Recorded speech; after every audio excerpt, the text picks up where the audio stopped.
প্রিয় বন্ধুরা, আসসালামু আলাইকুম। এই যে আমি শেয়ার করতেছি আপনাদের সাথে, এই যে জায়গাটা, এটা হলো আপনার লালকুটি, এই যে বউবাজার। এইখানে দেখেন একদম মহিলাদেরই বাজার। এটা এত মহিলাদের বাজার, সবচেয়ে মহিলারাই এখানে বেশি, পুরুষ মানুষ খুব কম। এখানে মহিলারাই বাজার করে। বিশেষ করে দেখেন গলির ভিতরে বেশিরভাগ মহিলাই দেখা যায়। তো এখানে এই যে মাছের দোকানগুলা, এখানে সবচেয়ে বেশি মাছের দোকান, তরকারির দোকান। তো এইখানে এই যে দেখেন কেনাকাটা করতেছে। লালকুটি বউবাজার বলে এটাকে। এই বউবাজারে অনেকেই আসে দূর দূরান্ত থেকে বাজার করার জন্য। সবচেয়ে সকালবেলা বেশি ভিড় জমে এই জায়গাটায়। দেখেন এখানে বিভিন্ন ধরনের আপনার এই মাছ আছে।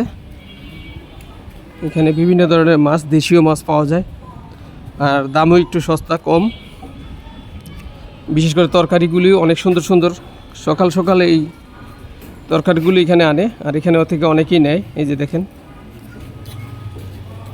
অনেকে হাঁটতেছে রাস্তা দিয়ে, অনেকে এই বাজার থেকে কিনতেছে। আমি যখন আসি এখানে